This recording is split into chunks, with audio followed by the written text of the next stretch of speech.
Bisa nggak dibayangkan betapa ngerinya kita diambil hisab ketika sang pemimpin yang zalim itu ditanya, siapa yang memilih Anda itu? Karena itu masalah pilih memilih bukan masalah yang sepele. Masalah yang akan menentukan nasib kita di dunia, terutama di akhirat nanti. Mereka kan yang selalu menggaungkan demokrasi, tapi mereka sendiri yang menginjak-injak demokrasi itu sendiri. Apa boleh diartikan Pak Kiai menyetujui gerakan coblos semua di Jakarta? Hari ini saya ingin banyak bertanya Pak Kiai tentang persoalan pilkada, karena banyak masyarakat, banyak rakyat yang ternyata menjadi bingung. Mungkin 2-3 bulan sebelumnya nggak bingung, sudah ada ancar-ancar, tapi sekarang jadi bingung karena ada beberapa situasi yang membuat rakyat, entah apa istilahnya itu, mungkin kecewa, sedih, segala macam. Nah, tapi sebelum masuk ke wilayah itu, barangkali Pak Kiai, saya ingin juga bertanya lebih awal tentang sebetulnya bagaimana sih pandangan seharusnya seorang Muslim dalam memilih pemimpin gitu, Ya, saya kira pertanyaan itu sangat tepat sekali gitu kan, karena saya sebagai seorang Muslim, maka saya akan melihat itu dari sisi Islam. Saya perlu tekankan ini karena kita sering dihadapkan dengan sebuah keanehan yang luar biasa gitu. Ketika seorang mengaku Muslim tapi begitu itu berbicara tentang Islam. Iya. Kan ini sangat aneh. Sepenuhnya saya melihatnya dari sisi pandangan Islam itu. Kalau sisi pandangan Islam, sebenarnya memilih pemimpin ini bukan masalah yang sepele gitu. Bukan seperti kita memilih baju gitu. Kita nggak cocok lalu kita buang gitu. Atau kita ganti dengan yang lain.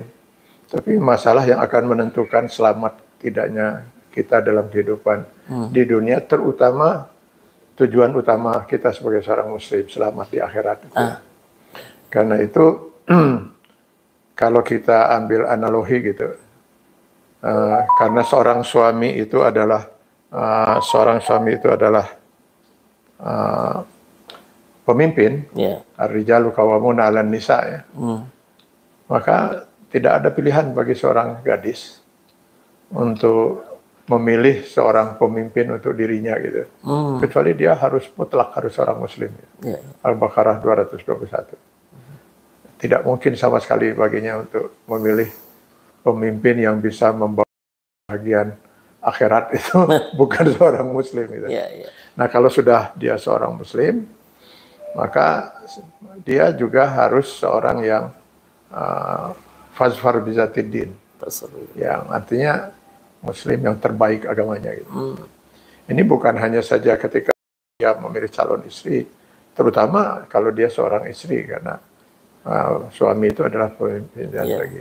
Salah dia dalam menentukan pilihan, itu bisa menghancurkan kehidupan dia itu untuk selama-lamanya gitu.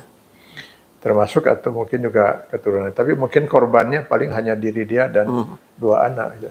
Tapi salah memimpin, salah memilih masyarakat dalam sebuah negara yang bisa menjadi korban 200 juta rakyat. Jadi ini memang bukan masalah sepele gitu ya. Dan kalau di dalam Islam seorang pemimpin yang zalim itu, kata Rasul, adalah golongan pertama dari umatku yang akan masuk neraka jahanam tanpa hisab. Bisa nggak dibayangkan betapa ngerinya kita diambil hisab ketika sang pemimpin yang zalim itu ditanya, siapa yang memilih Anda itu? Dan itu pasti ada dalam buku kita masing-masing. Wah, apakah kita termasuk yang memilihnya atau tidak? Dan kita harus bertanggung jawab sepenuhnya atas pilihan itu. Karena seorang pemimpin bisa berhasil menjadi pemimpin juga karena peran kita di dalam memilih. Karena itu masalah pilih memilih bukan masalah yang sepele. Masalah yang akan menentukan nasib kita di dunia, terutama di akhirat nanti. Ngeri juga ya Pak. itu saya kebayang, jadi pengen tahu Pak Kiai. Jadi kira-kira ketika pemimpinnya zalim, tentu balasan dari Allah jelas ada.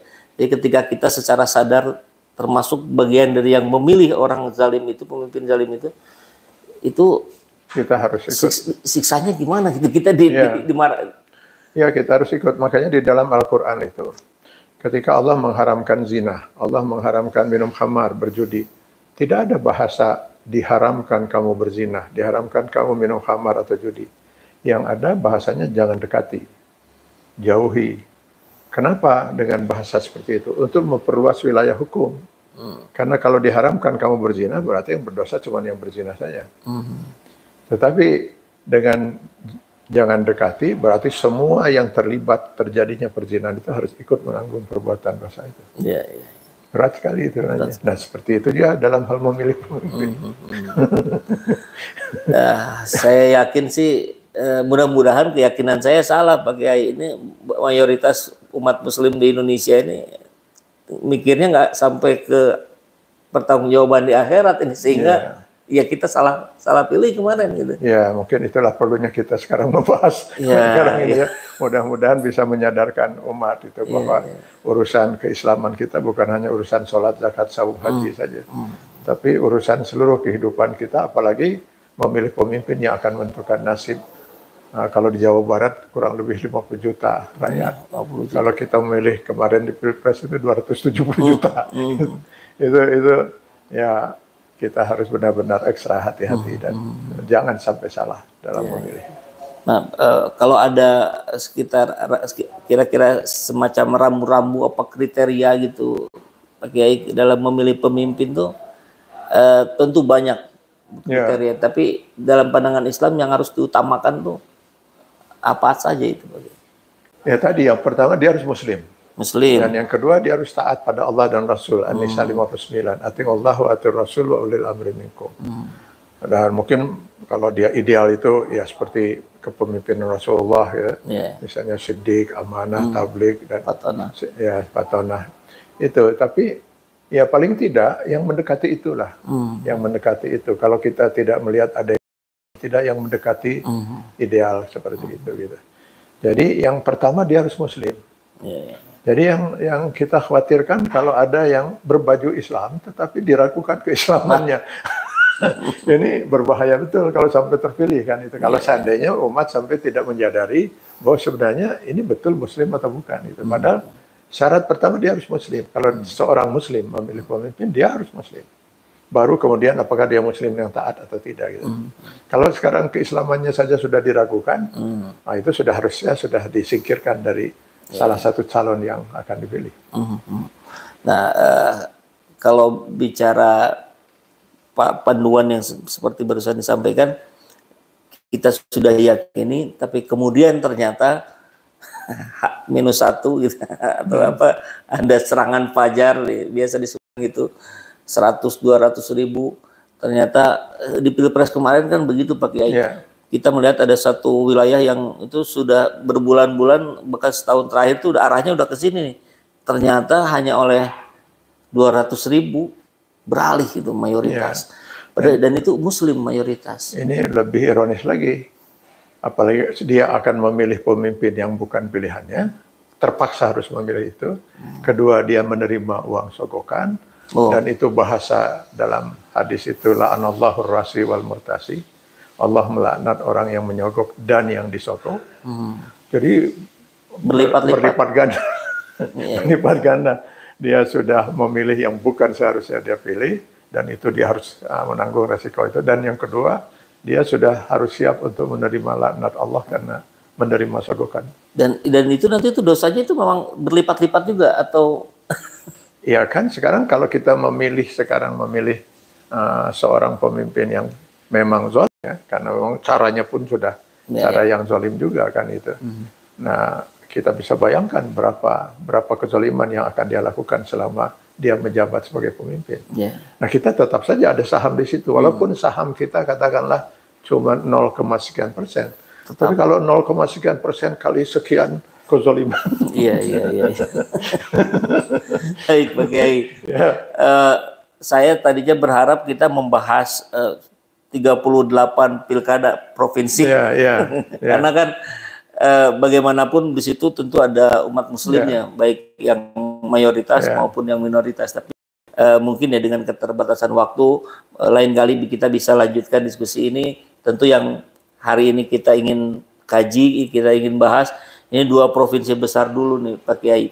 Jawa Barat, provinsi terbesar, warganya paling banyak di seluruh Indonesia, dan Jakarta yang menjadi epicentrum Indonesia, yang jadi etalase semua orang fokusnya ke sana. Nah ini juga 2 provinsi yang masyarakatnya juga hari ini kebingungan gitu. Kita harus memilih yang mana, karena ada juga mayoritas suara yang tidak tersalurkan, pemimpinnya tidak dicalonkan oleh partai politik. Ini hal lain yang jadi persoalan juga. Harusnya kan partai politik itu menampung aspirasi dan menaikkan. Ternyata yang justru elektabilitasnya tertinggi tidak mendapat kendaraan. Nah, bagaimana dalam pandangan Pak Kiai kira-kira ketika pilihannya sebenarnya nggak ada yang bisa dipilih gitu? Ya, jadi begini, ini kan ironis lagi kan. Kalau saya lihat ironis sekali. Ada seorang yang dia elektabilitasnya sangat tinggi, Pak. Jauh sebelum pilkada itu udah mendekati waktu penentuan siapa calon, hasil survei itu dia sampai ada sempat 52%. Paling rendah itu di 48 gitu.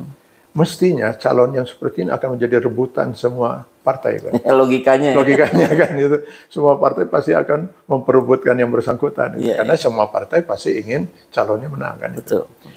Ironisnya gitu, semua partai tidak mau memilih dia. Gitu kan? Semua partai memilih dia. Bahkan yang mau memilih diancam gitu kan, ada ancaman, ada intimidasi, ada macam-macam itu. Nah, ini kan berarti ada upaya yang sangat sistematis gitu ya untuk merusak demokrasi gitu. Untuk mencuri kedaulatan rakyat. Kedaulatan rakyat, jadi keinginan rakyat untuk memilih seorang yang dianggap memang terbaik gitu. Keinginan rakyat, mereka dirampas kedaulatan itu gitu oleh sebuah sistem yang dilakukan oleh sekelompok orang itu. Jadi kalau sekarang rakyat itu katakanlah sebagian dari rakyat di Jakarta itu kecewa, saya bisa memahami kekecewaan itu, wajar itu. Dan mereka tidak bisa dipaksa untuk memilih yang bukan pilihan mereka.